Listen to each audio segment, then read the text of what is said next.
Hello, this is Daniel Mart, and today I'm going to be doing a review for the HBO documentary, Kurt Cobain, Montage of Heck. So yeah, I've seen this movie already 3 times. Yeah, HBO. Yeah, and I know I'm a bit late in actually reviewing this.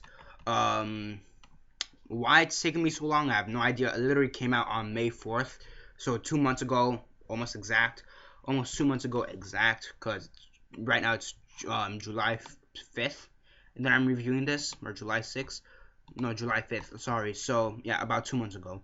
Um, Again, I'm a huge fan of Kurt Cobain, Nirvana, so I'm kind of surprised it's actually taking me this long to actually do a review on it. So yeah, again, it's a documentary. It stars, has some found footage elements, and it has Kurt Cobain, videos with Kurt Cobain. Has interviews with Kim Cobain, which is his sister Jenny Cobain, his stepmom, Don Cobain, his father. You also have a few images of Chad Channing, which was the original drummer for Bleach, which I have on my wall. I don't know if you guys can see it, but it's like right there. So yeah, that's a Bleach album that I have right there. Yeah, again, you also have Aaron Buckard, another drummer. I'm pretty sure he was in that album for like one song too. Um, Dale Dale Crover, Jason Everman, Dave Foster. You have Dave Grohl and found footage. I was kind of I don't want to say pissed, but I was kind of like, let down that they didn't have interviews with him. They have Courtney Love, Tracy Marginer, which was an ex-girlfriend, Chris Novoselic, in both video and interview. Wendy O'Connor, was his actual mother, his biological mother. Um, so yeah, and who else do they have here that's worth mentioning? Dan Peters, another Nirvana member. Pat Smear, a roadie of Nirvana, if I'm not mistaken. Frances Bean Cobain, which is the daughter. They kind of show her for like 2 seconds towards the end. And yeah, before I begin though, 10-second spoiler warning, as usual, for those who need spoilers for whatever reason and having watched the movie already. Stop the video, go check it out, and come back and watch the rest of this review. 10-second spoiler warning, as usual, starting now. Nirvana.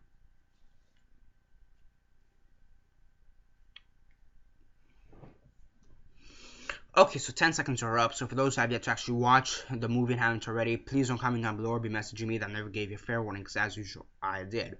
So yeah, Nirvana, Kurt Cobain, I think one of the best things to happen in rock history, in my opinion. And Nirvana is my favorite band of all time, in my opinion. They spoke to a generation, okay? Smells Like I mean, they have some of the most iconic songs ever, and they started the grunge revolution. I mean, from Smells to Teen Spirit, to Come As You Are, even some of the more controversial tracks, such as Rape Me and Heart Shaped Box, are great songs. And finally, we have one of two movies that deals with Kurt Cobain's death and life, or life and death.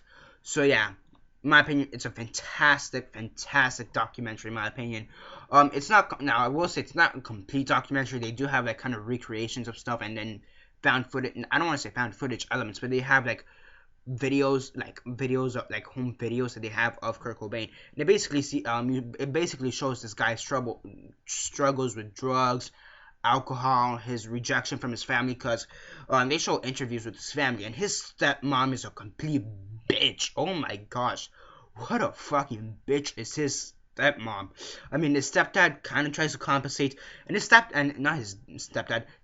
not that good either. His dad's kind of a dick too. I mean, he cares for his son, but he's kind of an asshole as well. I mean, the only person here I kind of could see anybody caring for Kurt Cobain in this movie, and I think in his life, obviously, would have to be his mom. His mom says yes, he was a troubled teenager.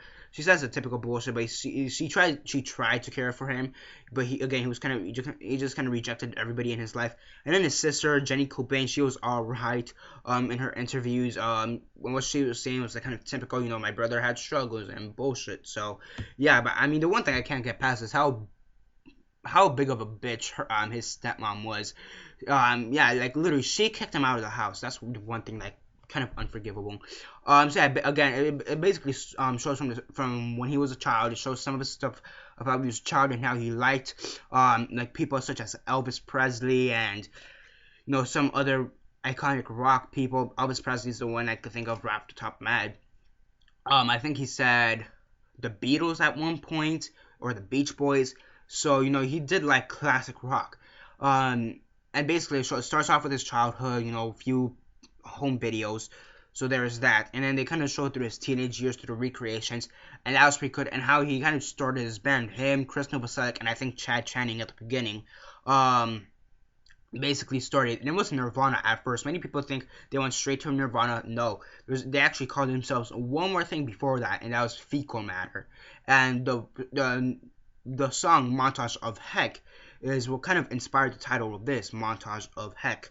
It's pretty good. I'm not gonna say it's the best song they ever produced, but not even for Fecal Matter. I don't think it's the best song they produced, but it is one of the more interesting songs they ever did. So there's that. Eventually Chad Channing had to go out, and now we have David Grohl, and now we have classic Nirvana, and basically again shows his struggles with life. Courtney Love, she was there again. She tried to help him, but we all know what happened. We all know the Courtney Love bullshit story. Yeah, we all know. Courtney Love killed Kurt Cobain. If you didn't know.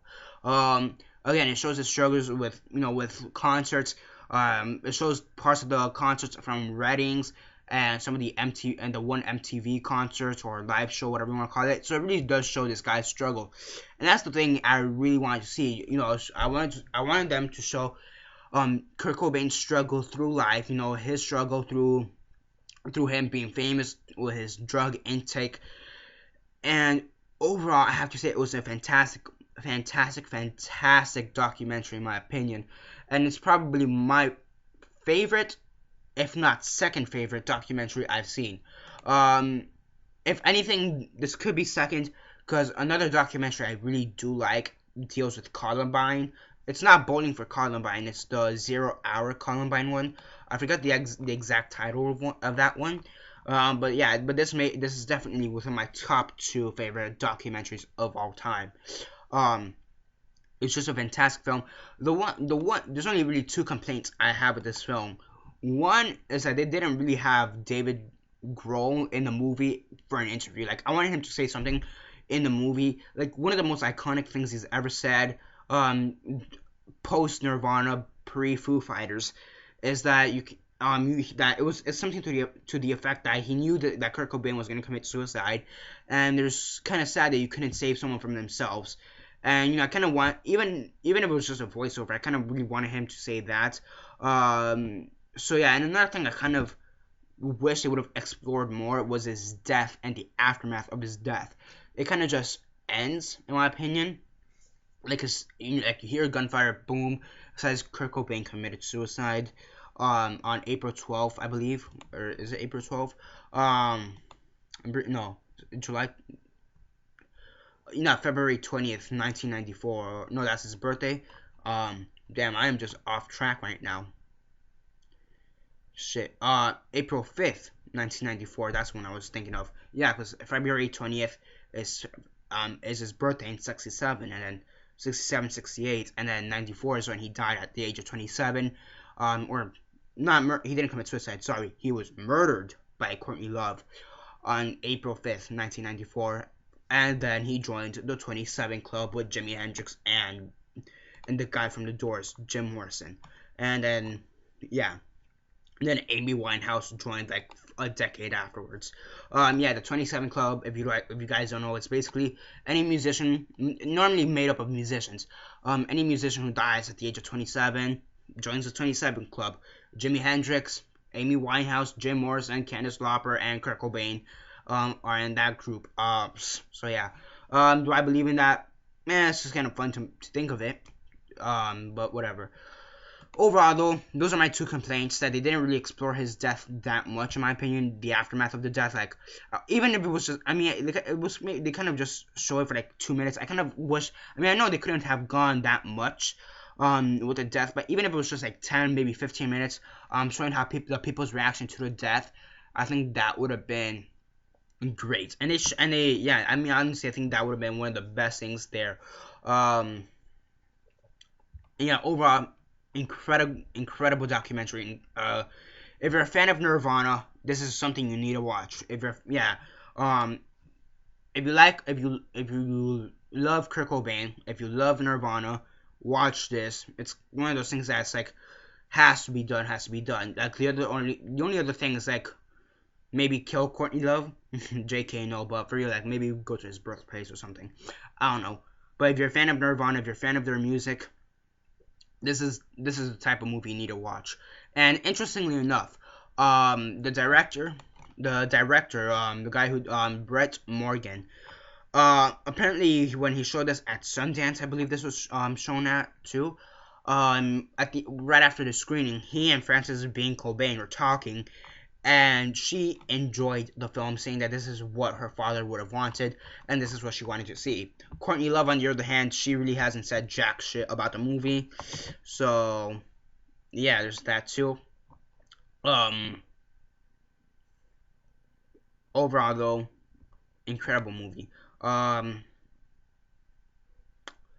Still wish David Grohl would have done something, but he was doing with something with the Foo Fighters I guess at that time.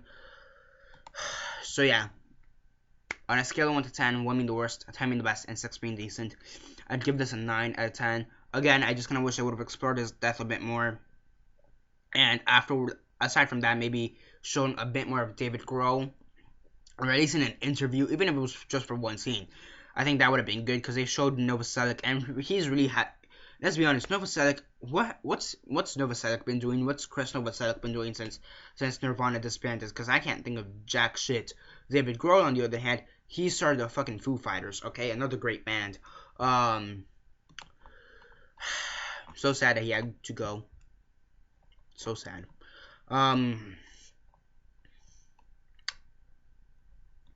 Yeah.